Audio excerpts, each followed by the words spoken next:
सबसे पहले आपको बताएं कि army chief general Qamar Javed Bajwa ने लाइन ऑफ कंट्रोल का दौरा किया है। इस मौके पर उन्होंने कहा कि भारत की जानिब से किसी भी किस्म की मुहिम जुई का मुंह तोड़ जवाब दिया जाएगा।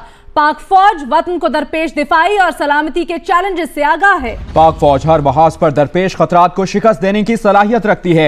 Army chief general Qamar Javed Bajwa का कहना है कि कश्मीरियों के हक खुद इरादियत के लिए हिमायत जारी रखेंगे। भारतीय जारियत के खिलाफ कश्मीरियों की जुर्रत को सलाम पेश करते हैं।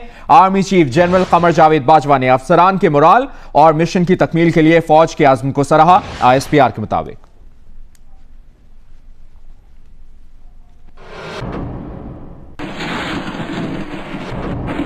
जबकि JIT के रवैये पर नेशनल बैंक के सदर सईद अहमद ने रजिस्ट्रार सुप्रीम कोर्ट को खत लिख दिया है, जिसमें कहा है कि JIT ने अदालती हुक्म के बरक्स धमकाया और तौहीन आमेज रवैया इख्तियार किया। खत में नेशनल बैंक के सदर ने यह भी कहा है कि उन्हें ऐसा महसूस हुआ कि वो कोई सजाए मौत के मुजरिम हो। मुसलसल 12 घंटे तक उनसे सवालात किए गए। इंटरव्यू के 3 सेशन हुए। पहले सेशन से कबल 5 घंटे का इंतजार भी करवाया गया। सदर नेशनल बैंक की तरफ से रजिस्ट्रार सुप्रीम कोर्ट को 5 जून को खत लिखा गया। खत में पनामा JIT पर इल्जाम आयद किया गया कि सवालात के दौरान उन्हें JIT के अरकान की तरफ से न सिर्फ तौहीन आमेज सलूक का निशाना बनाया गया बल्कि डराया और धमकाया भी गया। सदर नेशनल बैंक के खत में कहा गया कि इनसे रोजा के दौरान 12 घंटे तक सवालात के 3 सेशन हुए। पहले सेशन से पहले 5 घंटे तक अजियतनाक इंतजार कराया गया, फिर पढ़ने के लिए दस्तावेजात दी गई और मुझसे बयान लिखवाया गया। सईद अहमद ने खत में कहा है कि अदालत तौहीन आमेज रवैया बारे JIT की वीडियो मंगवाकर देख सकती है। खत में मजीद कहा गया है कि JIT में सवालात के दौरान मुझे ऐसा महसूस हुआ कि मैं फौजदारी मुकदमे का गवाह नहीं, सजाए मौत का मुजरिम हूँ। JIT के सामने सबसे पहले वज़ीर आज़म के कज़न तारिक शफी पेश हुए, जिन्होंने नारवा सलूक की शिकायत की थी। हुसैन नवाज ने तस्वीर लीक होने के मामला को सुप्रीम कोर्ट के अमल दरामद बेंच के सामने उठाया, जबकि सुप्रीम कोर्ट की हिदायत पर JIT को दरपेश मुश्किलात के हवाले से JIT के सरबराह वाजिद ज़िया को दरखास्त दाखिल करने की भी हिदायत की गई है। JIT के रवैये के खिलाफ शिकायत का अंबार लगता चला जा रहा है, तो दूसरी तरफ JIT को भी बहुत सी शिकायत हैं। इन तमाम शिकायत का जायजा सुप्रीम कोर्ट का अमल दरामद बेंच पीर को करेगा। अब्दुल क़य्यूम सिद्दीकी, जियो न्यूज़, इस्लामाबाद। आपको बताएं कि तहरीक इंसाफ के रहनुमा शाह महमूद कुरैशी ने कहा है कि हुकूमत बौखलाहट का शिकार है क्योंकि JIT में मुनासिब जवाब नहीं दे पा रहे। JIT को मुतनाज़ बनाकर बाइकआउट करने का मंसूबा बनाया जा रहा है। शाह महमूद कुरैशी ने यह भी कहा कि मुस्लिम लीग नून कानून और इंसाफ की राह में रुकावट बनी तो हम कानूनी इदारों के साथ होंगे। तहरीक इंसाफ के रहनुमा शाह महमूद कुरैशी रुकने कौमी असम्बली जमशेद दस्ती से मिलने मुल्तान की सेंट्रल जेल पहुंचे। मीडिया से गुफ्तगू करते हुए उनका कहना था कि नवाज शरीफ वजारत उज़्मा के ओहदे पर रहेंगे, JIT पर दबाव बना रहेगा। अगर इंसाफ की राह में रुकावट डाली गई तो वो कानूनी इदारों का साथ देंगे। वजीर आजम जब तक अपने ओहदे पर फाइज रहेंगे उनका दबाव बरकरार रहेगा। तहरीक इंसाफ और दीगर जमातों ने भी अपना जहन दिया है कि अगर उन्होंने, हुकूमत ने, मुस्लिम लीग नून ने सुप्रीम कोर्ट पर हमला किया या कानून के रास्ते में, इंसाफ के रास्ते में रुकावट बने तो इंशाअल्लाह हम आईनी और जमहूरी इदारों के साथ खड़े होंगे और इंशाअल्लाह एहतसाब के अमल को आगे बढ़ाने के लिए सुप्रीम कोर्ट के साथ पूरा ताबुन करेंगे। उनका कहना था कि जमशेद दस्ती से कार्रवाई में इंतकाम की बू आ रही है। शेख रशीद पर हमला कराया गया और जमशेद दस्ती पर ऐसे मुकदमात बनाए गए जिनका इल्म ही नहीं। जमशेद दस्ती ने सदारती तकरीर के दौरान अपोजिशन की जमातों के साथ मिलकर अपना एहतजाज रिकॉर्ड करवाया जो उनका जमहूरी आईनी हक है, और वहाँ एक हुकूमती वजीर ने धमकी दी थी कि हम अनकरीब आपको इसका खमियाजा भुगतना पड़ेगा। इजाजत ना मिलने पर शाह महमूद कुरैशी जमशेद दस्ती से मिले बगैर मुल्तान सेंट्रल जेल से वापस चले गए। जबकि सीनियर सियासतदान जावेद हाशमी को भी जमशेद दस्ती से मुल्तान सेंट्रल जेल में मुलाकात से रोक दिया गया। मुल्तान जेल के बाहर मीडिया से गुफ्तगू में जावेद हाशमी का कहना था कि नवाज और शहबाज शरीफ ऐसा रास्ता इख्तियार ना करें कि कल उनके लिए भी यही रिवायत कायम हो। जावेद हाशमी ने यह भी कहा कि जमशेद दस्ती के हुकूक की जंग लड़ने और सिस्टम बचाने के लिए आया हूँ। मैं शहबाज शरीफ को भी सोचना चाहिए, ये दिन फिर आ सकते हैं। मियाँ शहबाज शरीफ पे भी आ सकते हैं, मियाँ नवाज शरीफ पे भी आ सकते हैं। जमशेद दस्ती के ज़ाती हकूक़ की जंग लड़ने के लिए नहीं आया बैठा, मैं पार्लियामेंट के तहफ़्फ़ुज़ के लिए, वहाँ के एमएनए के लिए जो रास्ता इन्होंने खोला है, तो वो दरवाज़ा फिर इन पे बंद नहीं होता, ये जेलों के दरवाजे फिर इन पे खुलेंगे। ऑपोजिशन लीडर खुर्शीद शाह ने स्पीकर कौमी असम्बली को खत लिखकर गिरफ्तार रुकन कौमी असम्बली जमशेद दस्ती के प्रोडक्शन ऑर्डर जारी करने की दरखास्त कर दी है। खत में मौक़िफ़ इख्तियार किया गया है कि जमशेद दस्ती असम्बली के मुंतखब रुकन हैं। बतौर कायदे हिज़्ब इख्तिलाफ गुजारिश है कि उनका प्रोडक्शन ऑर्डर जारी किया जाए ताकि जमशेद दस्ती बगैर किसी रुकावट के असम्बली के जारी बजट इजलास में शिरकत कर सकें। आपको बताएं कि वजीर मुमलिकत पानी और बिजली आबिद शेर अली ने कहा है कि कोई माइनस नवाज शरीफ फॉर्मूला पाकिस्तान में चलने नहीं देंगे। माइनस नवाज शरीफ फॉर्मूला ना पहले मंजूर था और ना आइंदा मंजूर होगा। फैसलाबाद में मीडिया से गुफ्तगू करते हुए आबिद शेर अली ने कहा कि इमरान खान तो क्या उनके बड़े भी नवाज शरीफ से इस्तीफा नहीं ले सकते। इमरान खान ने इदारों को लड़ाने की मजमूम साजिश की है। माइनस नवाज शरीफ फॉर्मूले कबूल नहीं करेंगे। मैं तमाम पॉलिटिकल पार्टीज को कह रहा हूँ कि कान खोल के सुन लो, कोई माइनस नवाज शरीफ फार्मूला ना पहले मंजूर था ना आइंदा आने वाले वक्तों में मंजूर होगा। आबिद शेर अली ने कहा कि नवाज शरीफ ने लीगल कवर होने के बावजूद खुद को और अपने खानदान को एहतसाब के लिए पेश किया। मोहम्मद नवाज शरीफ साहब ने अपने और अपने खानदान को एहतसाब के लिए पेश किया। उनको लीगल कवर हासिल था, वो चाहते तो लीगल कवर को ले सकते थे, लेकिन उन्होंने नहीं लिया और उनके बेटे 20 बार JIT के पास पेश हुए। आबिद शेर अली का कहना था कि तमाम चोरों और डाकुओं ने नथिया गली में ड्राई क्लीनर की दुकान खोली है। सिंध और खैबर पख्तूनख्वा में चोर बैठे हैं। बड़ी तकलीफ हुई इनको शहबाज शरीफ साहब के बयान के ऊपर। शहबाज शरीफ साहब ने तो एहतसाब की बात की कि इनका एहतसाब होना चाहिए, उस पर डाकू आसिफ अली जरदारी भी रो पड़ा। कोई लाइन मैन रोजाना ही असेंबलियों में रोते हैं जिन्होंने डाके मारे हुए हैं, ये एहतसाब की बात करते हैं। और जरदारी और इमरान खान एक सिक्के के दो रुख हैं, ऐसे करो जरदारी आएगा, ऐसे करो इमरान खान नजर आएगा। इमरान खान उजैर बलोच पर JIT बनाने के लिए सिंध में धरना क्यों नहीं देते। उनका कहना था कि मुस्लिम लीग नून सड़क पर आओगे तो सड़क पर और अदालत में जाओगे तो अदालत में जवाब देगी। वज़ीर आला सिंध मुराद अली शाह दरगाह सचल सरमस्त पहुंचे तो मीडिया से गुफ्तगू में सियासी मुखालफिन को खूब तनकीद का निशाना बनाया। उनका कहना था कि मुस्लिम लीग नून पहले JIT का सामना करे फिर दूसरों पर तनकीद करे। एक तीर से तीन शिकार करते हुए उनका कहना था कि या तो हुकूमत के दावे झूठे हैं या सिंध को जानबूझकर बिजली नहीं दी जा रही। मेयर कराची को इख्तियारात देने के मामले पर उन्होंने कहा कि कवानीन से हटकर इख्तियारात नहीं दे सकते। एक सवाल के जवाब में उनका यह भी कहना था कि इमरान खान पीपल्स पार्टी को कभी नहीं हरा सकते। दूसरी जानिब मेयर कराची वसीम अख्तर का कहना है कि 8 साल में सिंध हुकूमत ने कुछ नहीं किया। सिंध तबाह करने के बाद अब उनकी नजरें कराची पर हैं। वसीम अख्तर ने मजीद कहा कि कराची और इसके वसाइल पर माफिया ने कब्जा कर रखा है। थर के लिए सिंध के बजट में 1 पैसा तक नहीं रखा गया। थर में 1 पैसा नहीं रखा बजट का। वहां बच्चे आज भी भूख और बीमारियों से वफात पा रहे हैं, उस तरफ तवज्जो नहीं है। पूरा सिंध तबाह करके अब कराची की तरफ तवज्जो है कि कराची को भी तबाह किया जाए। हालांकि जो लोग इस शहर पे रूल कर रहे हैं उनकी कॉन्स्टिट्यूंसी इंटीरियर सिंध में है, यहाँ नहीं है। यहाँ का मैंडेट MQM पाकिस्तान के पास। अभी आपको बताएं, फौज के खिलाफ तकरीर पर आसिफ जरदारी के खिलाफ मुकदमा दर्ज करने की दरखास्त की इस्लामाबाद की अदालत में समाअत हुई है। डिस्ट्रिक्ट एंड सेशन कोर्ट में दायर दरखास्त में मौक़िफ़ इख्तियार किया गया है कि आसिफ जरदारी ने जून 2015 में फौज के खिलाफ तकरीर की। आसिफ जरदारी ने साबिक आर्मी चीफ राहील शरीफ मुसल्लह अफवाज को धमकियां भी दी। पाक फौज के खिलाफ तकरीर पर बानी एमक्यूएम के खिलाफ भी मुकदमा दर्ज हुए। पुलिस को आसिफ जरदारी के खिलाफ मुकदमा दर्ज करने के अहकाम जारी किए जाए।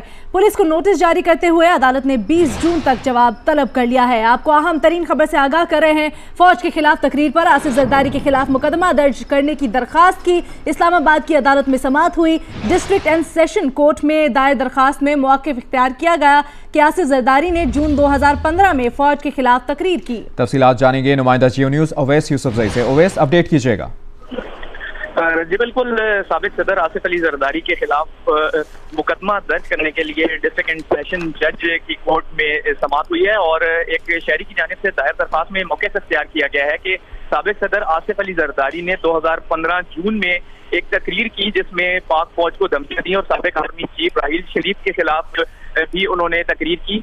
और इस तकरीर पर उनके खिलाफ जब पुलिस स्टेशन से रजू किया गया मुकदमा दर्ज करने के लिए तो पुलिस ने मुकदमा दर्ज नहीं किया। ये कहा गया है दरखास्त में कि आसिफ जरदारी इस तकरीर के बाद बैरून मुल्क चले गए थे और अब गुज़िश्ता वर्ष दिसंबर में वापस आए हैं, लिहाजा पुलिस को मुकदमा दर्ज करने के अहकाम जारी किए जाएं। और साथ ही साथ ये हवाला भी दिया गया है इस दरखास्त में कि बानी कायद एमक्यूएम के खिलाफ भी पाक फौज के खिलाफ तकरीर पर मुकदमा दर्ज हो चुके हैं। अब अदालत ने इसकी समाअत करते हुए पुलिस को नोटिस जारी कर दिया है और जवाब तलब कर लिया है। जी, डिस्ट्रिक्ट एंड सेशन कोर्ट में दायर दरखास्त में मौक़िफ़ इख्तियार किया गया है कि आसिफ जरदारी ने जून 2015 में फौज के खिलाफ तकरीर की और इस्लामाबाद की अदालत में इसकी समाअत हुई है। बहुत शुक्रिया आपका ओवैस यूसुफजई, आपने अपडेट किया।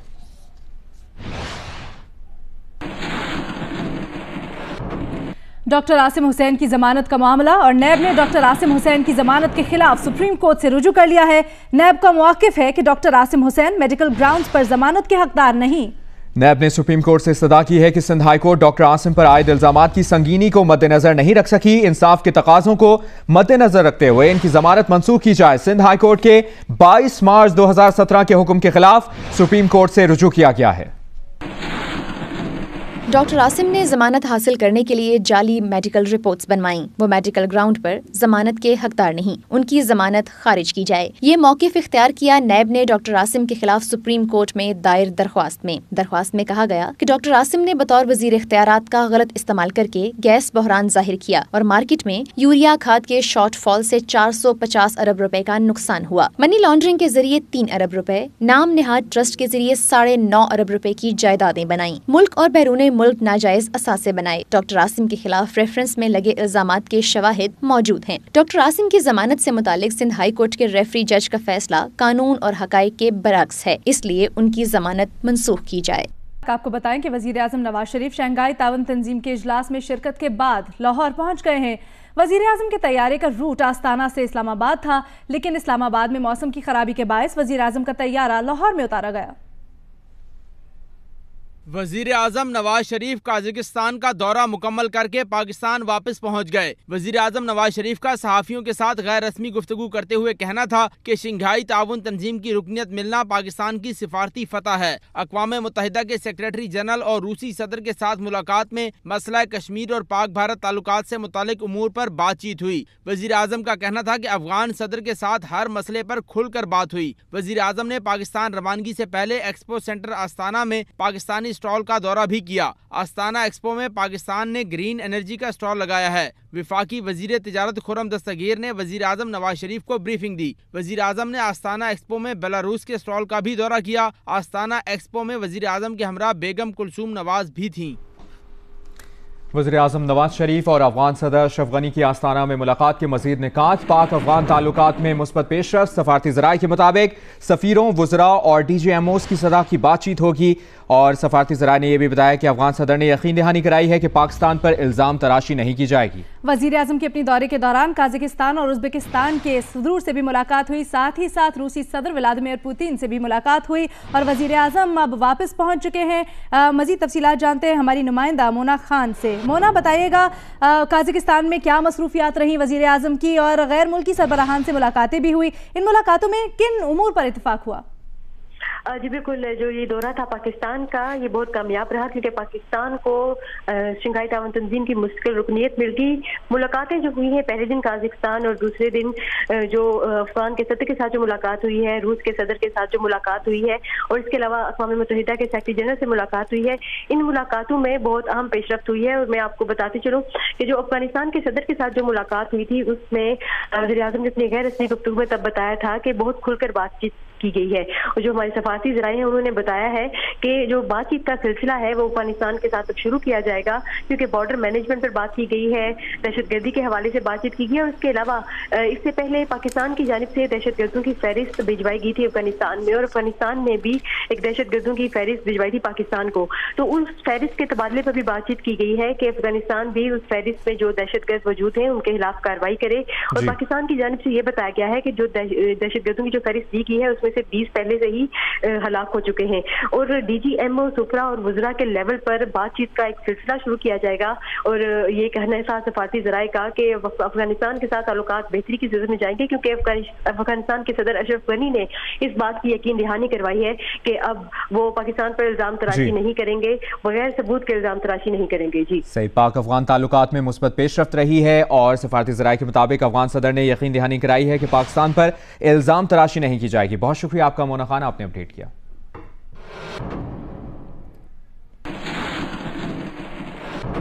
सिंध असेंबली के बाहर चेयरमैन सेनेट रजा रब्बानी मीडिया से गुफ्तगू कर रहे हैं, आपको लिए चलते हैं। के तहत दिए हुए फोरम्स जिसमें काउंसिल ऑफ कॉमन इंटरेस्ट है, सेनेट है, जॉइंट सिटिंग है, वहाँ पे उनको अपनी आवाज़ उठानी चाहिए। जिद्दोजहद का एक मरहला, सूबाई खुद मुख्तारी की जिद्दोजहद का आप कह सकते हैं, एक मरहला 18वीं तरमीम की सूरत में मुकम्मल हुआ है। दीगर मरहाइल को तय करने के लिए जिद्दोजहद मजीद करनी पड़ेगी। शुक्रिया।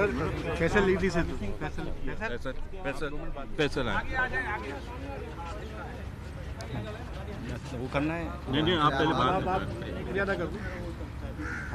अस्सलाम वालेकुम। रज़ा रब्बानी साहब, साबिक चीफ मिनिस्टर सिंध कायम अली शाह साहब और दीगर जितने भी MP MNA निसार खोरो साहब मौजूद हैं, सेनेटर्स मौजूद हैं। मैं इन सबका जो है वो ख़ासकर जो है वो इनकी मौजूदगी में सेनेट के चेयरमैन और सदर पाकिस्तान जो कि मौजूदा कायम मकाम सदर पाकिस्तान है, इनका शुक्रिया अदा करता हूँ कि उन्होंने ईदी साहब की इंसानियत का एतराफ़ करते हुए हमें आज जो है वो इतनी इज़्ज़त बख्शी, इतना ऑनर दिया और एक मुअज़्ज़ज़ मतलब ऑनरेबल जमहूरी इदारे की तरफ से हमें ये गिफ्ट दिया जा रहा है। हम इसकी पासदारी करेंगे और इसकी जो है वो भरपूर जो है वो अवामी इसको जो है वो फ़ायदा पहुंचाएंगे आवाम को। और मुझे इंतहाई खुशी है, मैं सेनेट का दोबारा से शुक्रिया अदा करता हूं और ख़ासकर रज़ा रब्बानी साहब का कि उन्होंने हमें इतनी इज़्ज़त दी और ऑनर दिया। पाकिस्तान जिंदाबाद, जमहूरियत जिंदाबाद।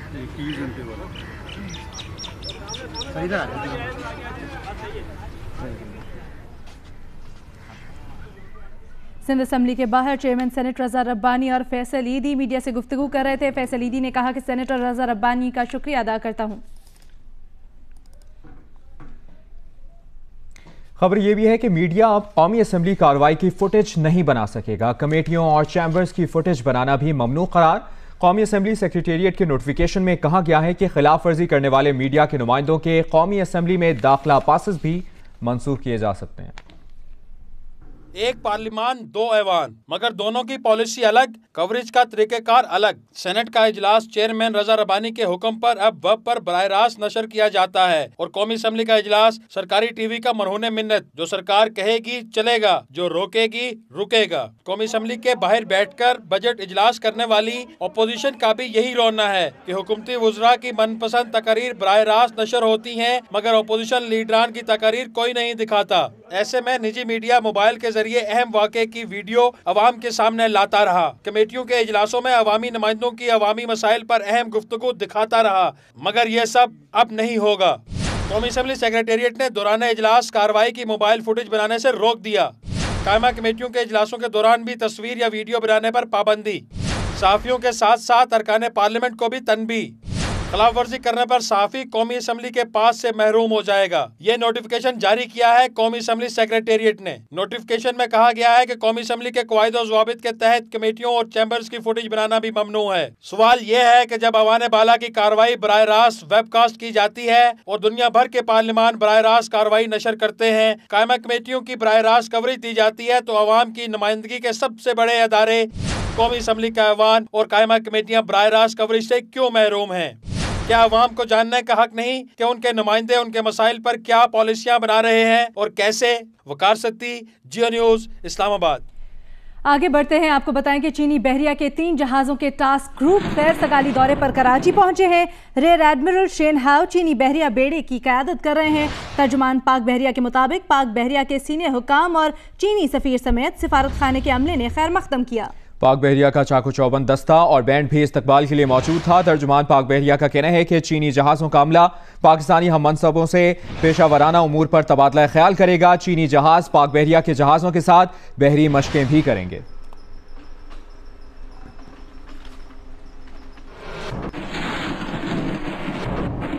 कराची से आपको खबर दें, जहां पर शादमान टाउन में एमक्यूएम पाकिस्तान के रुकन सिंध असेंबली जमाल अहमद पर फायरिंग हुई है। पुलिस के मुताबिक जमाल अहमद के गली के बाहर से मोटरसाइकिल सवार ने फायरिंग की और जमाल अहमद के गार्ड्स की जानिब से जवाबी फायरिंग भी की गई। तफसीलात जानते हैं जीशान शाह से। जीशान, वाक़े से मुतल्लिक क्या अपडेट्स हैं? जी बिल्कुल, ये शादमान टाउन का इलाका है जहां पर मुत्तहिदा कौमी मूवमेंट के रहनुमा जमाल अहमद अपने घर से बाहर निकल के गाड़ी के अंदर बैठने जा रहे थे। तहम गली के कॉर्नर से एक मोटरसाइकिल सवार मुलजिम ने फायरिंग की। सारे जो मेरी पुलिस हुकाम से बात हुई, उनका कहना है कि जाए वक़ुआ पे मुलजिम ने फायरिंग करके वहां से फरार होने की कोशिश की। तहम वो अपनी मोटरसाइकिल स्टार्ट नहीं कर पाया और इसलिए उसने मोटरसाइकिल मौके पर ही छोड़कर किसी और के साथ बैठ के वो फरार हो गया। जाए वक़ुआ से एक TT पिस्तौल का एक खोल जबकि एक गोली पुलिस ने जो है अपने कब्जे में ले ली है, जिनकी फॉरेंसिक के लिए उनको भेजा जा रहा है। साथ ही साथ जो जाए वक़ुआ से मोटरसाइकिल मिली है उसको भी चेक कराया जाएगा कि कराची के कौन से इलाके से चोरी की गई है या ये किस से ये मोटरसाइकिल है, ताकि मुलजिम तक पहुंचा जा सके। जी, पुलिस का ये बताना है कि जमाल अहमद के मुताबिक गली के बाहर से मोटरसाइकिल सवार ने फायरिंग की है और जमाल अहमद पर फायरिंग हुई है। आपने अपडेट किया जीशान शाह, बहुत शुक्रिया आपका।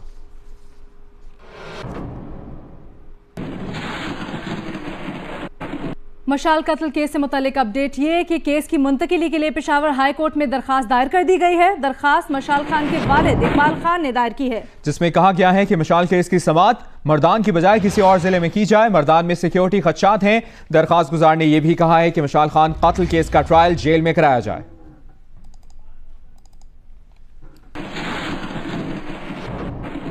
अब कुछ मौसम की बात हो जाए तो विफाकी दारुल हुकूमत इस्लामाबाद में बादलों और ठंडी हवाओं का राज है।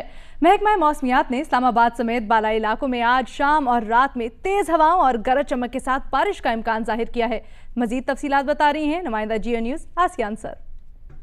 जी बिल्कुल, विफाकी दारुल हुकूमत इस्लामाबाद में आज मस्त हवाओं का राज है। बहुत ठंडी, बहुत ही खुशगवार हवाएं जो हैं वो चल रही हैं और साथ साथ आसमान को बादलों ने अपने घेरे में ले रखा है। कहीं सुरमई बादल हैं, कहीं सफ़ेद सफ़ेद रुई के गालों जैसे बादल हैं और कहीं ये बादल बरस चुके हैं, कहीं बरसने को तैयार हैं। विफाकी दारुल हुकूमत इस्लामाबाद में बाज़ जगहों पर बूंदाबांदी हुई, बहुत तेज़ हवाएँ चली और महकमा मौसमियात का ये कहना है कि बारिश का ये सिलसिला जो कि इस वक्त इस्लामाबाद समेत बालाई इलाकों में मौजूद है, ये आज शाम तक वक्फे से मुख्तलिफ जगहों पे बरसेगा।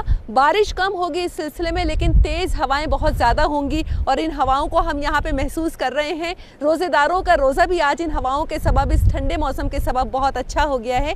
महकमा मौसमियात का ये कहना है कि बारिश का ये सिलसिला आज शाम तक तो जारी रहेगा और कल तक ये बालाई इलाकों में मुंतकिल हो जाएगा। कल से इस्लामाबाद का मतला साफ़ हो जाएगा। ताहम जून के महीने में 3 से 4 बारिश के सिलसिलों की पेशगोई की गई थी, जिसमें से ये दूसरा सिलसिला है और बारिश के इन सिलसिलों में ना सिर्फ ये कि हवाएं आंधी चलेंगी बल्कि बाज़ जगहों पे ज़ालाबारी भी मुतवक्को है। तो जून का महीना माह रमज़ान का जो दूसरा अशरा है और उसके बाद तीसरा अशरा, वो मौसम के एतबार से बहुत मिला जुला रहने का इम्कान जाहिर किया गया है। जी, वज़ीर आला पंजाब शिकायत सेल ने बांसर कब्जा ग्रुप से खातून का 2 कनाल का करोड़ों रुपए मालियती कमर्शियल प्लॉट वापस दिला दिया है। लाहौर से अदनान मलिक की रिपोर्ट देखिए।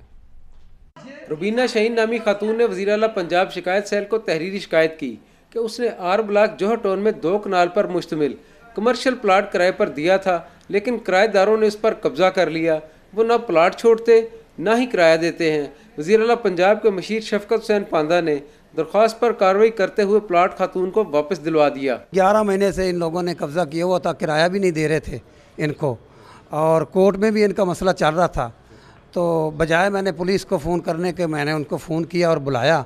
बंदे का नाम ताहिर है, वो आया और उनका मसला हल किया है। शिकायत सेल ने रुबीना शाहीन और किराएदार ताहिर इकबाल के दरमियान माली मामलात भी तय करा दिए। जो प्लॉट था वो हमने आगे रेंट आउट किया हुआ था, तो वो लोग काफ़ी अरसे से रेंट नहीं दिया था और जगह नहीं छोड़ रहे थे, तो उस एक तरह का कब्ज़ा किया हुआ था। तो उस सिलसिले में हम यहाँ आए थे कंप्लेंट सेल में। तो मतलब अल्लाह भला करे इनका कि इनकी बदौलत हमारा मसला वो हल हो गया। शिकायत सेल के इंचार्ज शफकत हुसैन पांदा ने बताया कि उन्होंने 3 साल के दौरान इस नवीयत के 20,000 केस हल कराए हैं। कैमरामैन सफीर अहमद के साथ अदनान मलिक, जियो न्यूज़, लाहौर। लंदन में दहशतगर्दी का कोई भी वाक़या पेश आने पर तनकीद का सबसे पहला हदफ वहां बसे पाकिस्तानी बनते हैं। इन मेहनत कशों के एहसासात से हमें आगाह कर रहे हैं ज़रगून शाह। लंदन के एक पाकिस्तानी रेस्तुरान में मेहमानों के लिए लजीज और खुशबूदार देसी खाने तैयार किए जा रहे हैं। इधर तंदूर से गरम गरम रोटियां निकल रही हैं तो उधर मसालेदार सालन मुंह में पानी ला रहा है। खाने वाले भी रंग बिरंगे खानों से खूब लुत्फअंदोज हो रहे हैं। रेस्तुरान में काम करने वाले लंदन की जिंदगी से तो खुश हैं, पर यहाँ होने वाले दहशतगर्द हमले और फिर उनमें किसी पाकिस्तानी नैयाद का नाम उन्हें आजुर्दा कर देता है। जब पाकिस्तान का नाम आता है किसी के साथ तो फिर हम लोग में तशवीश होती है। यही नहीं, मगरबी मीडिया की जहरीली तनकीद भी इन मेहनत कश परदेसियों का दिल दुखाती है। जो रियलिटी है वो उनको शो करनी चाहिए और दिखानी चाहिए, लेकिन कहीं ना कहीं वो थोड़ा उसको बहुत ही ज़्यादा ब्रॉड कर देते हैं, specially when it comes to Pakistan. दयार गैर में दिन रात मेहनत करने वाले बरतानिया और पाकिस्तान दोनों की खैर चाहते हैं। रेस्तुरान में काम करने वाले पाकिस्तानी और दीगर मुसलमान अगरचे बरतानिया में एक बेहतरीन, पुरअमन और पुरसकून जिंदगी गुजार रहे हैं, ताहम यहाँ होने वाला कोई भी दहशतगर्द हमला इनकी पुरसकून जिंदगी में खौफ और दहशत की एक लहर दौड़ा देता है। ज़रगून शाह, जियो न्यूज़, लंदन। दरगाह सचल सरमस्त दराजा शरीफ में 3 रोज़ा उर्स के मौके पर सूफी गुलकारों की जानिब से सूफियाना कलाम पेश किया जा रहा है। मजीद बता रहे हैं हमारे नुमाइंदे यासिर फारूकी। जी बिल्कुल, सूफी बुजुर्ग हजरत सच्चर सरमस्त के उसकी 3 रोज़ा तकरीबात का सरकारी तौर पर इफ्तिताह होने के बाद दरगाह को आम ज़ायरीन और अकीदतमंदों के लिए खोल दिया गया है। शदीद तरीन गर्मियों के बावजूद मुल्क भर से एक बड़ी तादाद में अकीदतमंद और ज़ायरीन यहाँ पे पहुँच रहे हैं और मज़ार पर हाजिरी दे रहे हैं। मज़ार पर सूफी फनकारों की जानिब से हजरत सच्चर सरमस्त के सूफियाना कलाम पेश किए जा रहे हैं, जो यहाँ पे खासी जिन्हें पजीराई मिल रही है और बड़ी तादाद में ज़ायरीन यहाँ पे जमा हैं, जिनके लिए खुसूसी तौर पर यहाँ लंगर का भी बंदोबस्त किया गया है। रोज़े की हालत में ये ज़ायरीन और अकीदतमंद आज पूरा दिन यहीं पे गुजारेंगे। आइंदा 3 रोज़ तक यही सिलसिला यहाँ पे जारी रहेगा। 2 गाड़ियां, 18 मोटरसाइकिल्स, 5 तोले सोना, उम्रे और दुबई के टिकट, जियो खेलो पाकिस्तान पर मिलने वाले कीमती तोहफे और सबसे अनमोल वसीम अकरम और शोएब अख्तर का साथ। तफसीलात बता रही हैं नादिया फैसल।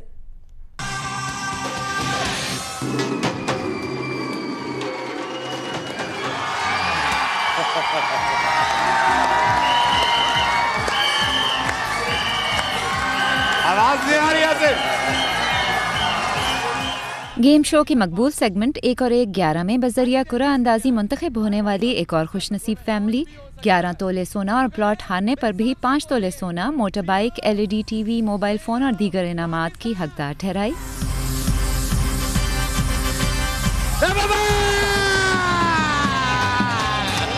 मैं कह रहा था आपको 5 होगा।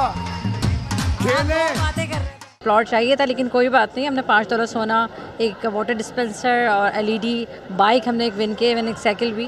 करना कुछ भी नहीं है, करना कोई मोटरसाइकिल तुम्हारी। आइए जाओ, आ जाओ। फादर ब्यूटी की मिजाज से बाइक आपको ऐसे ही दी। दूसरी जानिब मोटरसाइकिलें, सोना और नकद रकम जीतने वाले खिलाड़ी खूब खुशियां मनाते रहे।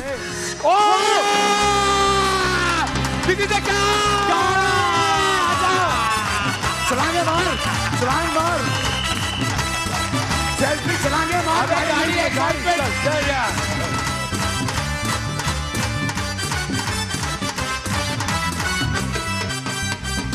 डार्ट लगाना था उस पे, बीच में मुझे नजर आई गाड़ी तो मैंने डार्ट लगा दिया बस। चाचू के लिए he has become so much lucky.